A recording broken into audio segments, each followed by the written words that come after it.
Offshore, on the Uganda side with the Democratic Republic of Congo, biodiversity is rich, but in great danger. The area is a natural paradise for animals, birds, fish, and plants of all types. One major lake, supplied by a network of rivers, adds beauty to the diversity of this surging landscape. The Lake Albert. It is here that the region earns its name, the Albertine Rift. Amidst this natural splendor, there is a quiet clash over sustainable use of natural resources, forests in particular.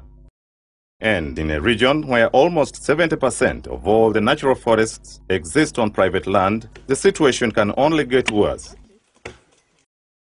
A region holds much of the country's population densities. It is also an economic pump that keeps the region running.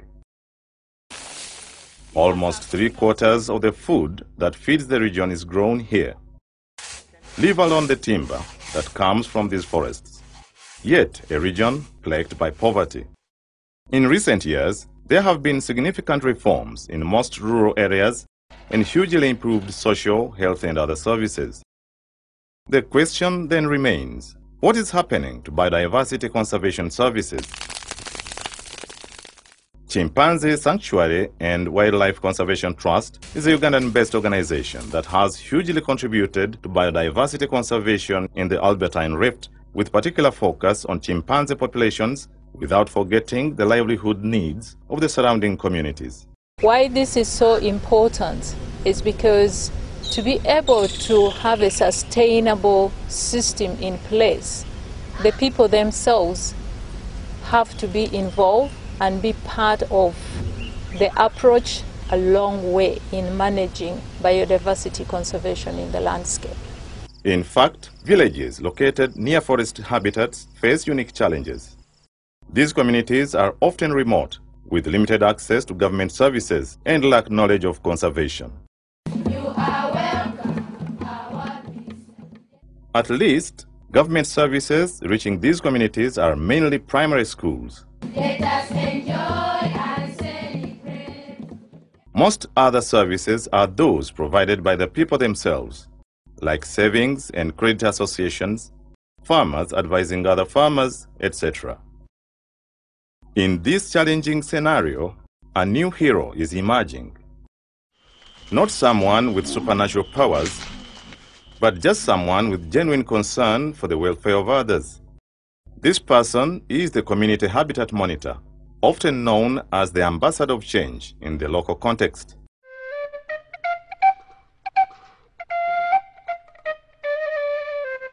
But who is a community habitat monitor? A community habitat monitor is defined as someone who is a member of the community, not an outsider, selected from the community he or she lives in, and trained to do certain tasks, supported and supervised by a facilitating agent. It can either be by government or non-government organization, and he or she is in some way accountable to that agent or the community he or she serves. This video proves that community habitat monitoring approach is a useful tool in extension services. Not only does it ensure ecological integrity of the forest resources, it empowers local communities to deliver services themselves, added on to their usual work. This example focuses on Hoima and Chibali districts in western Uganda.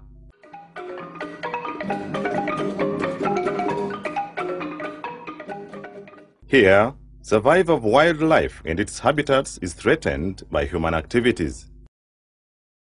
One of the drivers to forest destruction is crop cultivation. Not only does this reduce primate numbers and their food supply, it also increases human-wildlife clashes due to crop raiding.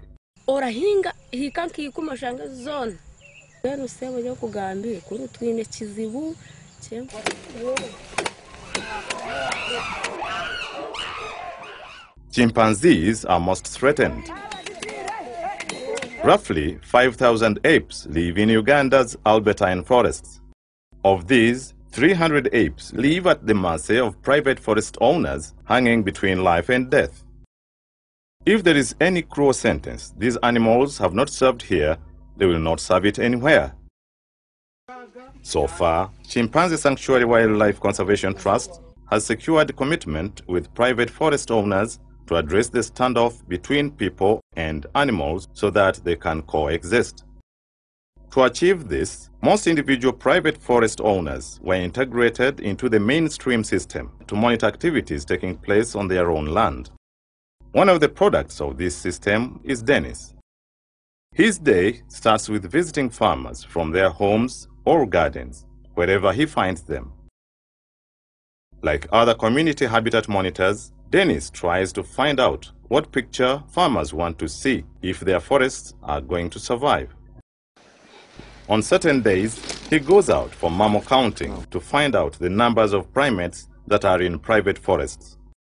Using a geographical positioning system handset, he records the actual spot where cases of crop raiding occur. Geographically, it's important to know what is happening where and by what circumstances is it happening. So the GPS or the global positioning system helps us, especially when the monitors go out there and collect the information. And so that has helped us plan as an organization and know how many people are we working with, how much forest are we trying to save, how much forest are we bringing back through reforestation programs.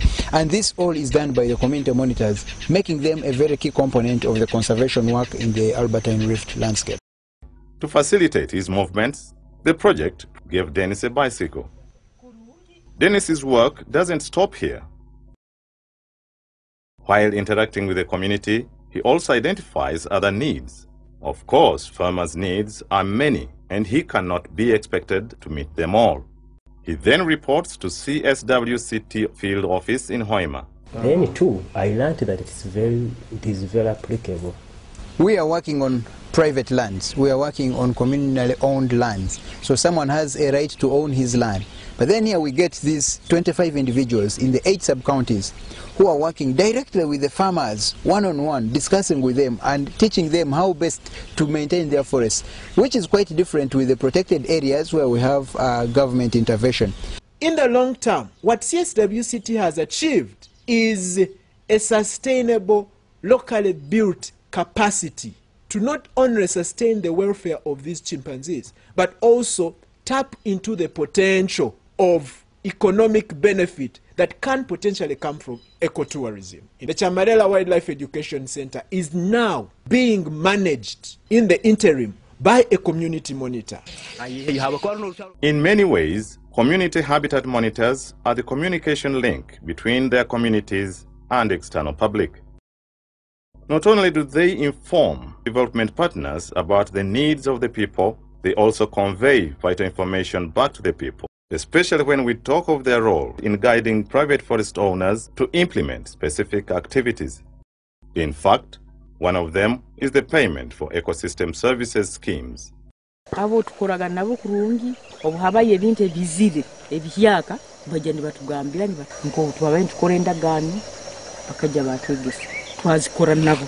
CSWCT established the community monitoring approach as a test to start with, and we are at the point that we have seen that it's working, and we look forward to seeing that this system is adopted. Through existing partnerships with Worldwide Fund for Nature, we see a bright future, not only in the services provided by the community habitat monitors, but in ecosystem viability as well.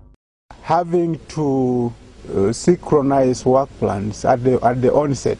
You come together as partners, plan together such that when it comes to delivery, you will not be able to have those kinds of delays.